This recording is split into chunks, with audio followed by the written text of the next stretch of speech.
오늘 하나님께서 우리에게 주시는 말씀은 구약 성경 시편 127편 1절과 2절, 128편 1절과 2절 말씀입니다.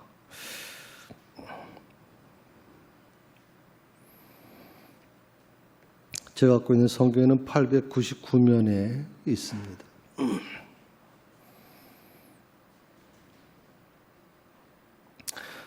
다 찾으셨으면 자리에 일어나셔서 하나님의 말씀을 들으시기 바랍니다. 여호와께서 집을 세우지 아니하시면 세우는 자의 수고가 헛되며 여호와께서 성을 세우지 아니하시면 파수꾼의 깨어 있음이 헛되도다. 너희가 일찍이 일어나고 늦게 누우며 수고의 떡을 먹음이 헛되도다. 그러므로 여호와께서 그의 사랑하시는 자에게는 잠을 주시는도다. 128편 1절 2절을 다시 봉독해 드립니다. 여호와를 경외하며 그의 길을 걷는 자마다 복이 있도다. 내가 내 손이 수고한 대로 먹을 것이라. 내가 복되고 형통하리로다. 이것이 하나님의 말씀입니다. 아멘.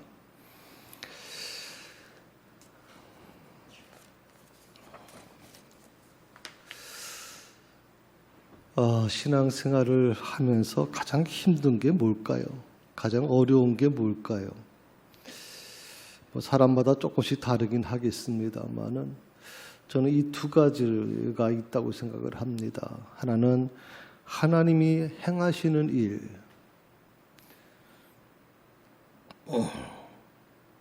그리고 내가 해야 되는 일, 이것을 구분하는 것. 이게 가장 힘들 거 아닌가? 내가 지금 어떤 일을 해나가는 데 있어서 이것이 하나님이 원하시는 일인가? 이것이 하나님의 뜻인가? 라고 구분하기가 굉장히 어렵단 말이죠.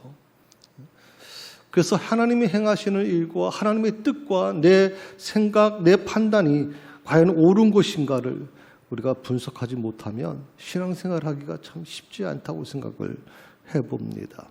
오늘 읽은 이 시편 127편 1절 2절에 있는 말씀을 한번 보실까요? 시인은 아주 중요한 사실을 우리에게 알려주고 있죠. 그게 뭐냐면 하나님이 하시지 않으면 우리가 하는 모든 수고가 다 헛된 것이다라는 것을 말씀해 주고 있어요. 하나님이 하시지 않으면 우리가 하는 모든 수고가 다 헛된 것이다.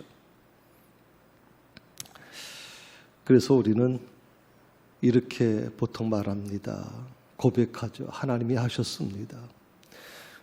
교회 저희도 20주년 할 때도 마찬가지죠. 이 모든 것 하나님이 하셨다고 고백하는 거, 그게 신앙인의 어떤 고백이라고 생각을 해왔잖아요.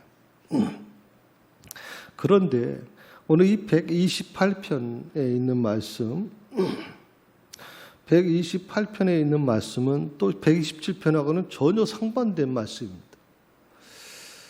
128편에 있는 말씀, 2절의 말씀을 보시게 되면 한번 같이 읽어볼까요?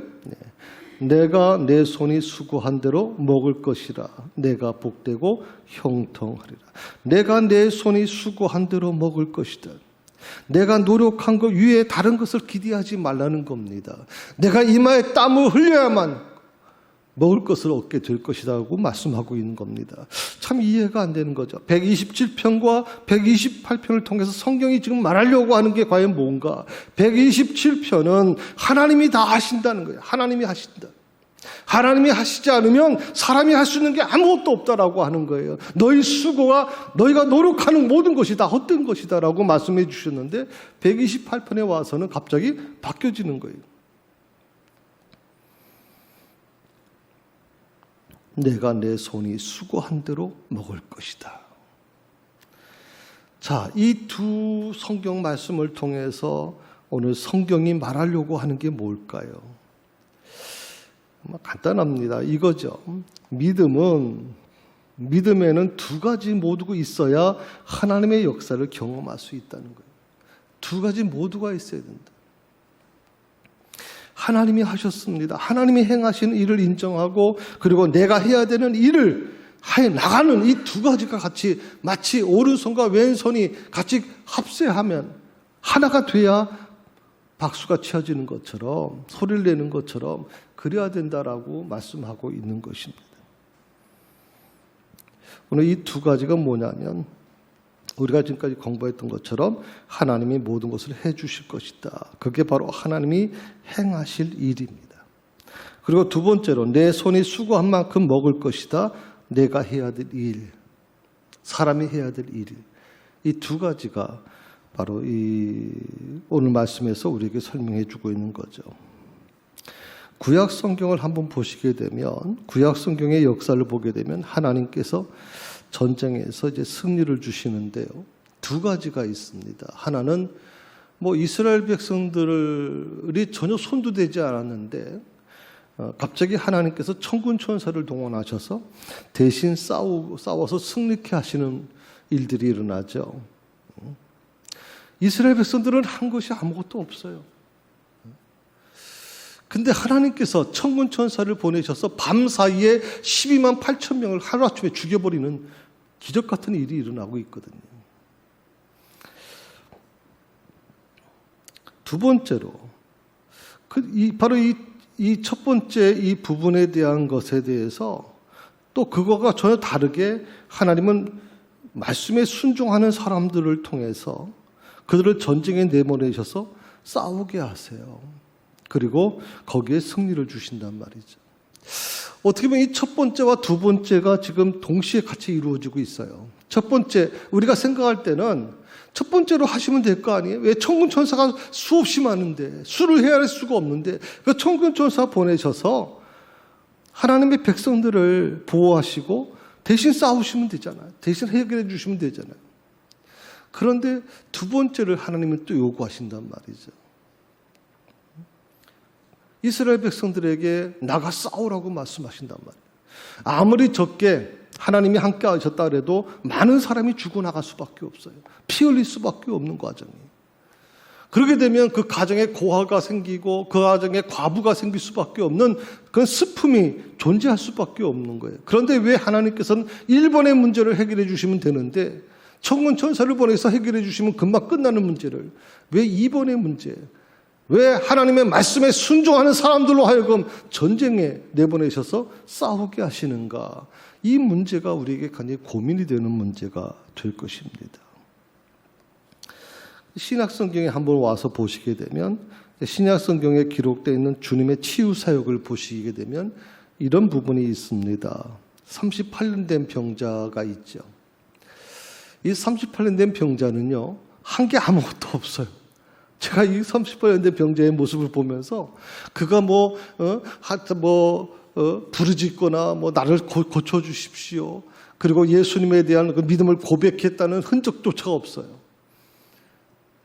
그는 그 앞에 있는 분이 자기를 고쳐주시는 분이 예수님이라는 것도 몰랐어요. 믿음도 고백하지 않았어요. 그럼에도 불구하고 주님께서 굉장히 긍휼히 여기셔서 이 38년 된 병자를 고쳐주신단 말이죠. 그런데 우리가 주님께 치유받은 병자들을 가만히 보게 되면 38년 된 병자처럼 아무것도 하지 않은 그런 사람도 있지만 대부분이 좀 다르죠. 예를 들어서 내 친구가 병든 친구를 내 친구가 이제 지붕을 뚫고 이제 예수님께 데리고 오지 않습니까? 그 열심을 보고 예수님께서 병자를 고쳐주시는 장면이 나오죠. 또 실로암에 씻는 그 과정에 대해서도 마찬가지입니다. 속용된 자를 고치시면서 교회는 실로암의 목가에 가서 씻으라고 말씀하셨을 때 그가 가서 실로암에서 눈을 씻었더니 눈이 떠져졌다 얘기하는 것입니다. 아니 38년 된 병자는 아무것도 모르고 그냥 누워만 있었는데도 주님께서 다 해결해 주셨는데 왜 이 부분들 눈먼 병자를 고쳐주시는 거나 나병 환자를 고치시는 과정에도 왜 이들의 헌신을 요구하시는 것일까요? 특히 나병 환자나 속용 마찬가지죠. 하나님 주여 나를 구원해 주시옵소서. 다윗의 자손 예수여 나 우리를 불쌍히 여겨달라고 그렇게 고함을 치고 막 그렇게 하잖아요. 그 소리를 들으시고 예수님께서 그들을 불쌍히 여기셨다고 그렇게 말씀하셨는데 이들은 그래도 부르짖기는라도 했죠. 38년 된 병자는 아무것도 한 게 없어요. 누워만 있었거든요. 이 두 가지가 동시에 지금 이루어지는 거예요. 그러니까 오늘 이 신약 성경에서 얘기해 주는 것은 아마 이런 부분이겠죠. 하나님을 믿는 사람들은 노력하지 않고 하나님의 도우심만을 구하는 신앙인이 돼서는 안 된다라고 하는 것을 말씀해 주고 있는 것입니다. 내 은사와 달란트가 하나님 안에서 사용되기를 기도해야 된다. 그럴 때 하나님께서 나를 통해서 하나님의 일을 이루어 가시는 것이다.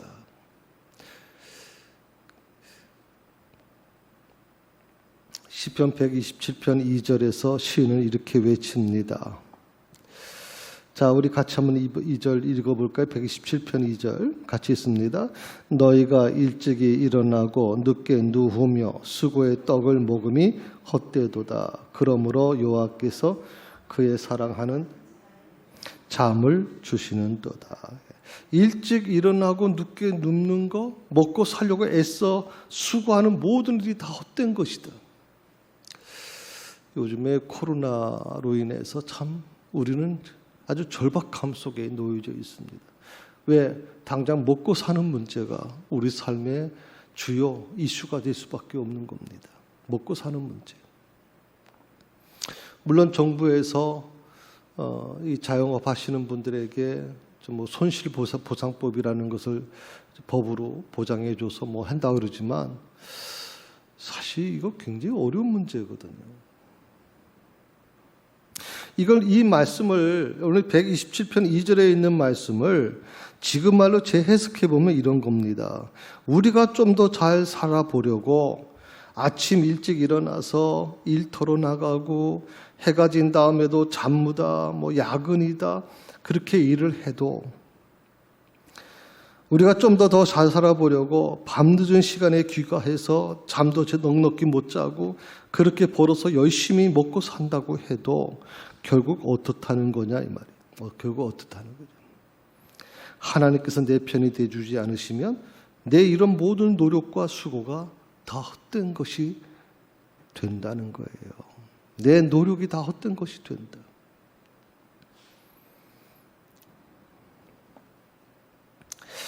이제 우리는 이 시편 저자인 시인에게 물어야 됩니다. 내가 하는 일을 하나님께서 함께 해주신다는 것이 과연 무엇입니까? 하나님께서 함께 해주신다는 것이 과연 무엇인가?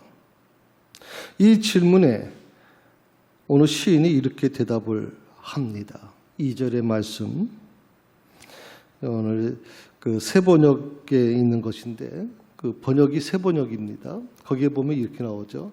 진실로 주님께서 사랑하시는 사람에게는 그가 잠을 자는 동안에도 복을 주신다 하는 겁니다.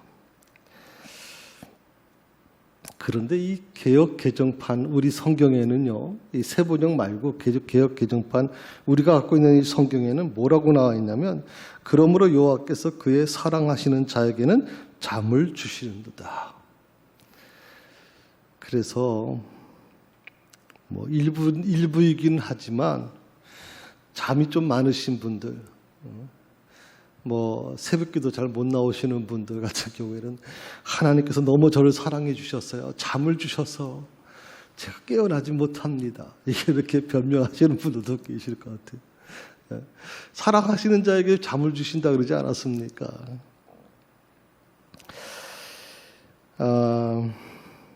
그런데 이 개역 개정판의 우리 갖고 있는 성경의 이 번역이 어떻게 보면 좀 본문의 참 뜻을 오해하게 만드는 것이 있어요.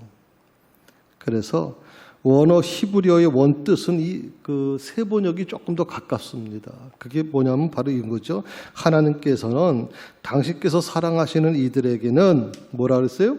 그들이 자고 있는 동안에도 복을 베푸신다. 자고 있는 동안에도 복을 베푸신다. 그러니까 내가 이룬 성과보다 복을 누리는 사람이 되는 것보다 더 중요한 게 있다는 거예요. 그게 뭐예요? 당신께서 사랑하시는 이들이라고 하는 말이 나오는 거예요. 하나님께서 사랑하시는 이들. 하나님의 사랑을 받는 사람들은 그들이 자고 있는 동안에도 하나님께서 복을 베푸시는 것이다라고 말씀하고 계시는 건데, 오늘 우리는 사랑하는 자에게는 잠을 주신다라고 하는 조금 이해가 잘 안 되는 표현을 지금 번역을 해놔가지고 좀 오해가 될 수 있는 부분이 존재하죠. 그러므로 이 말씀은 이런 것이죠. 복을 누리고 싶고 우리가 정말 이 세상에서 형통한 삶을 살고 싶다면 먼저 뭐가 있어야 되느냐? 하나님께 사랑하는 이가 되라. 하나님께서 사랑하시는 사람이 되라. 그게 더 먼저라는 거죠. 내가 하는 결과를 평가받는 것이 아니 하나님과의 관계에 따라 평가를 받게 되는 것이라는 거거든요. 그러므로 중요한 게 뭐냐면 결과에 집착하지 말라는 거예요. 우리 한국교회 성도들이 가장 어려운 문제가 뭐냐면 이 결과에 집착하는 거예요. 결과. 기도 열심히 합니다. 하나님의 뜻대로 해결해 주세요. 하나님께서 원하시는 대로 해결해 주세요. 그런데 뭐예요? 그 기도 속에는 결과를 집착하는 거예요. 우리 아이 대학 입학해야 돼요. 떨어지면 안 돼요. 기도하면서 하나님의 뜻대로 해결해 주세요라고 기도하면서도 속에는 뭐가 있어요? 이미 결론은 난 거예요. 결과, 집착하는 거죠.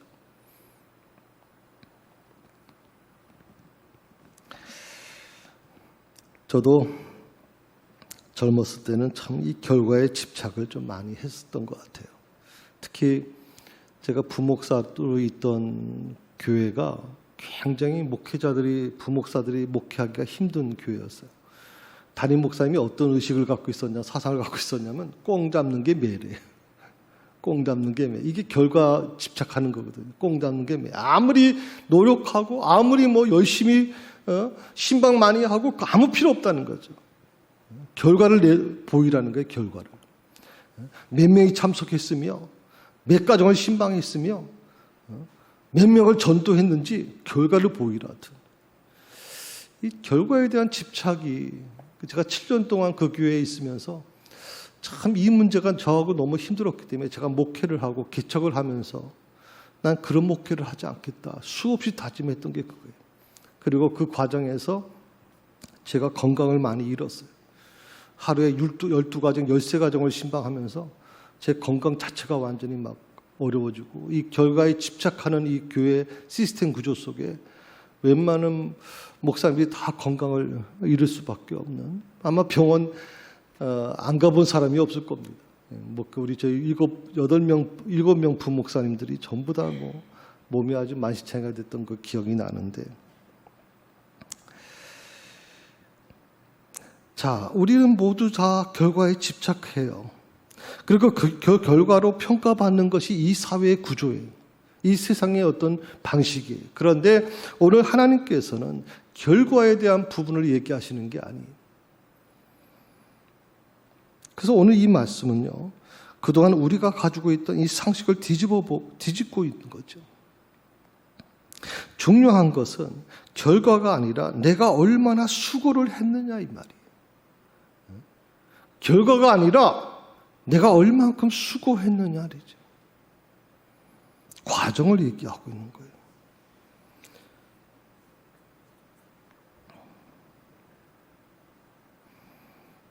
내가 할 일이 있고 하나님이 하실 일이 있다는 겁니다. 이런 생각을 하는 분들이 좀 있어요. 교회만 나오면 구원받는 것이다. 그렇게 착각하는 분들이 있어요. 자, 여러분은 어떻게 생각하세요? 교회만 나오면 구원받을 수 있어요? 구원받을 수 있다는 분은 0표시고 구원받지 못한다는 분은 X표시고. 자, 여러분은 어떻게 해요? 교회만 나오면 다 구원받을 수 있나요?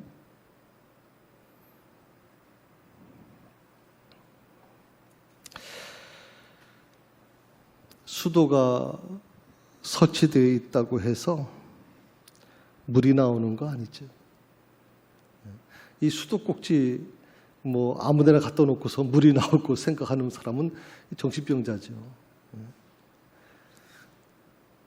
수도꼭지에서 물이 나오는 게 아니에요, 여러분. 그것과 연결되어 있는 파이프가 연결되고 그 파이프가 큰 그 호수하고 연결되고 그 물을 보내주어서 마지막 단계에서 이 수도꼭지에서 물이 나오는 거죠. 수도를 바라보면서 왜 저 수도는 물이 안 나오는가? 정상적으로 다 파이프가 연결됐는데 왜 물이 안 나오는가?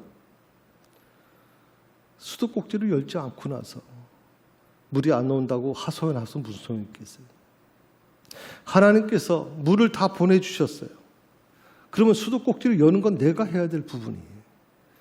근데 마치 이건 뭐와 같은 거냐면 사과나무 밑에 누워가지고 사과 열매가 떨어질 때까지 난 기다릴 거야 라고 하는 신앙 구조와 마찬가지예요. 하나님께서 사과나무에 사과를 열게 해주셨으면 그걸 따먹는 책임은 나한테 있는 거 아니에요. 믿음 생활도 저는 마찬가지로 생각해요. 하나님은 사랑하는 아들 예수님을 십자가에서 죽게 하셨어요.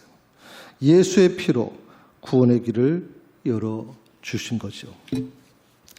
구원을 얻는 길은 너무나도 쉽습니다. 돈이 없어도 구원 얻을 수 있어요. 명예가 없어도 구원을 얻을 수 있고 성경 잘 몰라도 구원 얻을 수 있어요. 여러분 성경 박사 될 필요 없어요. 여러분 구원 얻기 위해서. 신학 안 해도 구원받을 수 있어요. 뭐 신학해야 구원받는 거예요 여러분? 아니잖아요. 예수 이름만 믿으면 돼요. 그 예수의 이름의 권세에 마귀가 벌벌 떠는 거예요. 예수 이름에. 주님이 우리에게 보혈을 주셨는데 우리는 이 보혈을 사용하기만 하면 되는 거예요. 그 보혈을 가지고 우리는 마음껏 사용하게 됩니다. 그 모든 책임은 하나님께서 책임져 주시는 거예요. 요한복음 14장 8절에 이렇게 얘기하고 있습니다. 베드로가 이제 발을 씻지 않겠다고 얘기하죠. 예수님께서 이제 세족식에서 이제 마지막에 십자가에 달려 돌아가시기 전에 마가다라 방에서 이제 세족식을 합니다. 발을 씻어주는데 베드로가 절대 제 발을 씻지 못합니다라고 그렇게 부인하죠. 거부합니다. 그때 예수님께서 이렇게 얘기하죠. 내가 내 발을 씻지 않으면 너와 나는 아무 상관이 없다라고 그렇게 말씀하세요. 오늘 이걸 저는 이렇게 표현했어요. 보혈로 씻지 않으면 너와 나는 아무 상관이 없다. 나와 여러분들, 저와 예수님과의 관계도 마찬가지고 저와 여러분과 여러분 사이에도 마찬가지입니다. 보혈이 있었기 때문에 우리가 같은 믿음의 형제가 되는 것이고 거기에 구원이 존재하는 것이죠. 성령님은 혼자서는 역사하지 않으십니다. 일하시지 않습니다. 성령님은 사람을 통해서 역사하신다는 것을 알아야 됩니다. 마태복음 6장 32절에 보게 되면 하나님은 우리가 무엇이 필요한지를 다 아신다고 그렇게 말씀하고 있어요. 마태복음 6장 32절에 이렇게 말씀하시거든요. 하늘 아버지께서는 이 모든 것이 너희에게 있어야 할 것을 다 알고 계신다. 마태복음 7장 7절에는 이렇게 얘기합니다. 그러나 모든 것을 다 너에게 있어야 될 것을 알고 계시는데 필요한 것이 뭔지를 다 아시는데 마태복음 7장 7절에 가게 되면 이런 고백을 합니다. 그러나 구해야 주신다. 그렇게 말씀해요. 구하라. 그러면 받을 것이다. 찾으라. 그러면 찾을 것이다. 문을 두드리라. 그러면 열릴 것이다. 참 이 두 가지 문제가 우리에게 굉장히 중요한 문제예요. 하나님은 다 알고 계시는데 내 필요가 뭔지를 다 알고 계시는데 그런데 구해야 주시겠다. 그래서 오늘 이 부분을 우리가 좀 꼭 기억해야 될 것 같아요. 그러니까 구하지 않으면서 하나님이 주실 것이라고 막연하게 그렇게 생각하는 분들이 계시다고 하면 그것은 비성경적이고 하나님의 뜻이 아니다라고 하는 겁니다. 자, 주님이 하실 일이 과연 뭘까요? 전 두 가지를 성경에서 찾아봤습니다. 하나는 첫 번째는 의식주 문제를 해결해 주시겠다고 약속해 주십니다. 마태복음 6장 31절에 있는 말씀입니다. 같이 읽어볼까요? 그러므로 염려하여 이르기를 무엇을 먹을까, 무엇을 마실까, 무엇을 입을까 하지 말라. 이건 다 이방인들이 하는 거야. 이건 하나님 믿지 않는 사람들이 하는 거다. 하나님 믿는 사람들은 절대 이 문제 때문에 고민하지 마라. 먹는 거, 마시는 거, 입는 거. 이 중동 지역에서 먹고 마시고 입는 것은 굉장히 중요한 거거든요. 우리야 뭐 지금이야 우리가 뭐 돈만 가지고 가면 마음껏 살 수 있고 뭐 수도꼭지만 열면 물이 펑펑 터져 나오지만 이 근동지방에서 먹고 마시는 문제는 생존의 문제고요. 특히 입는 거는 저녁에 이 온도차가 35도, 40도가 차이가 나게 되면 몸에서 견뎌내지 못해요. 밤에 보통 뭐 영상 1, 2도로 떨어져서 우리가 생각할 때는 영상 1, 2도에 어떻게 사람이 죽습니까? 얘기할지 모르지만 보통 낮의 온도가 45도, 50도까지 올라가는 데서 못 견딥니다. 그래서 옷이 반드시 필요한 거거든요. 그런데 조금 전에도 말씀드렸지만 이 코로나가 먹고 마시고 잠자고 살아가는 문제를 우리에게 심각한 위기를 가져다 주고 있단 말이죠. 그동안은 알아서들 잘, 직장에서도 월급도 잘 나왔고, 그리고 우리 가게를 차리고 뭘 하더라도 큰 어려움 없이 잘 해왔는데, 이제는 아무리 이마에 땀을 흘려서 노력하고, 별의별 수단을 다 해도 안 되는 거죠. 무조건 방역, 우리 수도권 같은 건 4단계 같은 경우에는 두 사람 이상 못 모이는 거 아닙니까? 제가 오늘 좀 뉴스를 좀 보다 보니까 우리가 있는 게 수도권이잖아요. 수도권에 펜션, 호텔 전부 다 예약 취소 지금 막 일어나고 있고. 왜냐면 두 사람 이상 못 모이잖아요. 10시 이후부터는 두 사람 이상 못 모이니까 식당이고 뭐고 전부 지금 아우성 치고 굉장합니다. 어떻게 쓰면 우리 자영업자들이 불법이라고 경찰에서 얘기했는데도 불구하고 차량 시위를 지금 하겠습니까? 너무나도 힘든 거죠. 먹고 마시고 잠자고 살아가는 아주 기본적인 거잖아요, 사람이. 그 기본적인 것이 지금 심각한 위기를 맞이하고 있기 때문에 굉장히 어려울 수밖에 없는 거죠. 어떻게 보면 지금 우리 모두가 이 쥐풀하기도 잡고 싶은 심정일 겁니다. 내일에 대한 계획조차 세울 수가 없는 거죠. 제가 좀 마음이 좀 아팠던 것은 그래도 현장 예배를 드리고 싶습니다, 목사님. 일부 예배를 드리면 안 될까요?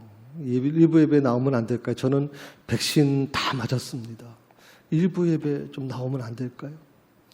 제가 이 금요일 저녁까지 그리고 토요일 오전까지요, 아침까지 일부 예배를 시작할 것인지 지난주에 광고에는 하겠다고 말씀을 제가 드렸는데 일주일 동안 이 과정이 너무나도 지금 격동이 일어나가지고 법을 따를 것인지 아니면 20명까지 된다 그랬으니까 그런 식으로 우리가 갈 것인지 고민을 많이 했어요.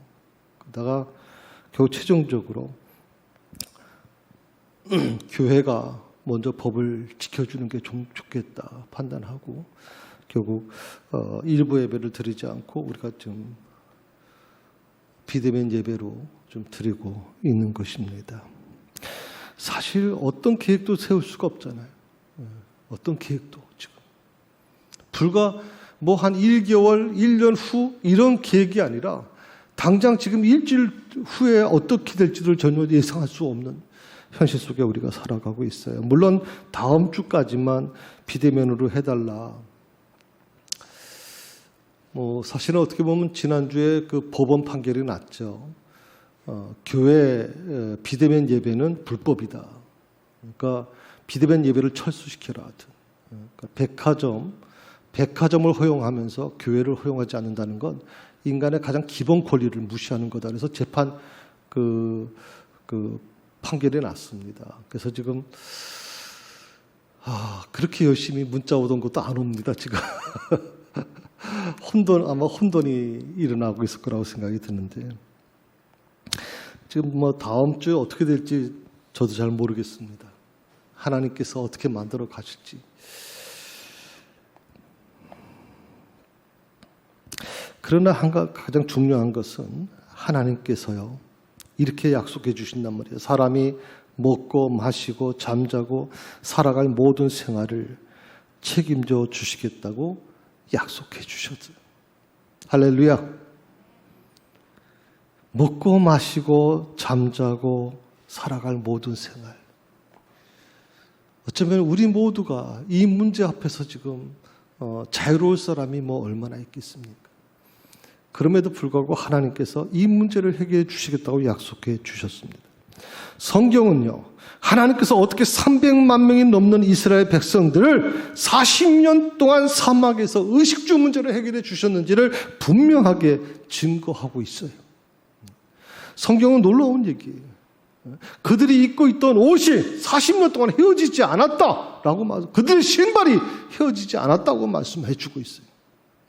오히려 그들이 먹고 싶었던 고기, 불평했던 그 고기를 너무 많이 먹어서 고기 냄새에 질렸다고까지 나올 정도로 하나님은 그들을 그렇게 보호해 주셨다고. 성도 여러분, 하나님께서 하실 일은 하나님께서 하시게 하세요.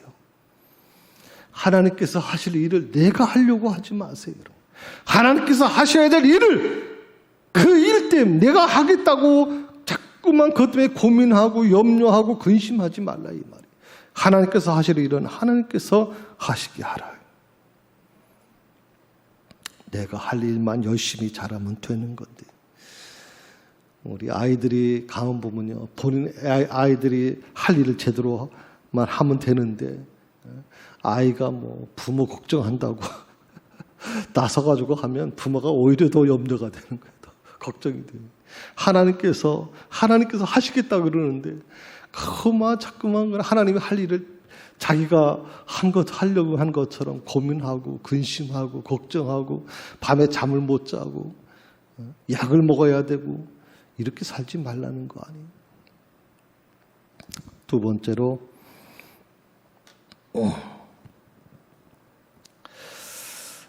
첫 번째가 의식주 문제를 해결해 주신다고 약속해 주셨는데 두 번째는 뭐라고 하냐면 하나님은 항상 이기게 하여 주시는 일을 하신다. 요한일서 5장 4절입니다. 같이 읽습니다. 대저 하나님께로서 난 자마다 세상을 이기느니라. 세상을 이기는 이김은 이것이니 우리의 믿음이니라.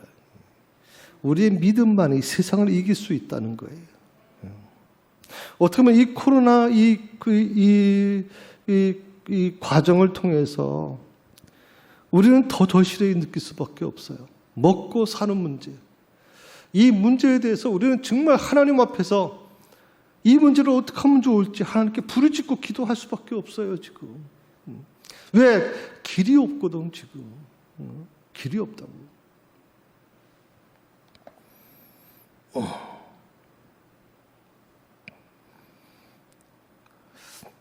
여기서 참 중요한 말씀을 해서 요한이 하나님께로 난 자마다 세상을 이긴다. 내가 분명 하나님께 난 자가 분명하다면 하나님께서 분명히 이 세상을 이기게 하실 것이다. 분명히 말씀해 주고 있는 거예요.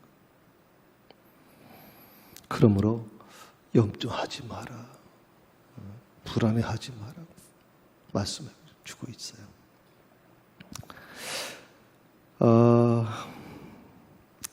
분명한 것은 하나님께서 나로 하여금 이기게 하실 것입니다. 그러나 싸울 준비는 누가 해야 되느냐? 누가 나가 싸워야 되느냐? 그것은 바로 내가 해야 되는 거죠.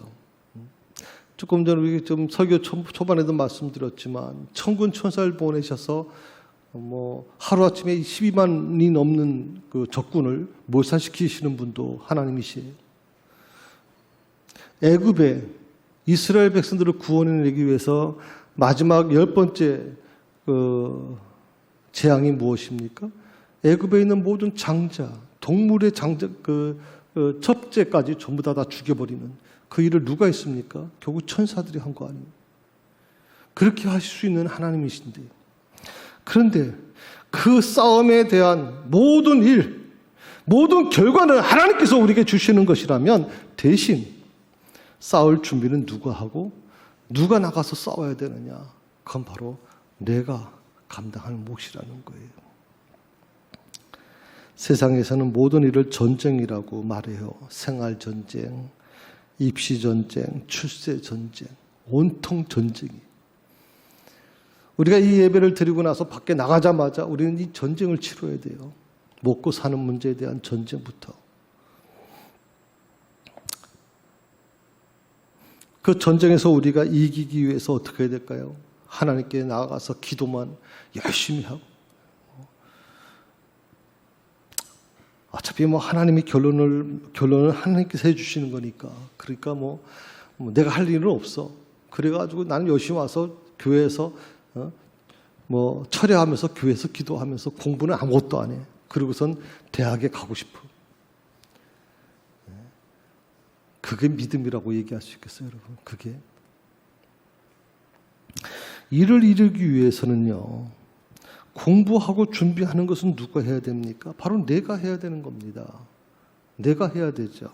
그러나 그 모든 싸움에서 이기게 하시는 일은 누가 하느냐? 하나님이 하신다, 이 말이에요. 그러므로 결과에 대한 문제는 하나님께 맡기고 나는 과정에 대한 부분에서 최선을 다해 준비하는 것이 진정한 신앙인의 모습이라는 거예요. 오늘도 고린도후서 2장 14절에 있는 이 바울의 고백을 마지막 우리가 같이 한 목소리로 외치고 마쳤으면 좋겠습니다. 같이 읽습니다. 항상 우리를 그리스도 안에서 이기게 하시고 아멘. 항상 우리를 그리스도 안에서 이기게 하시고, 이게 바울의 신앙 고백이에요. 어떤 어려움 속에서도, 모든 것이 안 되는 상황 속에서도 바울은 항상 우리를 그리스도 안에서 이기게 하시고, 이것이 바울의 믿음의 근거가 됐어요. 오늘 이 고백이 나와 여러분의 고백이 될 수 있기를 바랍니다. 기도하십시다. 주님, 나 같은 자를 하나님이 사랑하시고 하나님의 거룩한 사역에 사용하여 주심을 감사드립니다. 주님, 오늘 나의 삶이 하나님의 뜻 안에서 온전히 사용되기를 소망합니다. 오늘 나를 주님이 인도하실 때 주저앉고 믿음으로 순종하는 자가 되게 하여 주시옵소서. 예수님의 이름으로 기도드립니다. 아멘.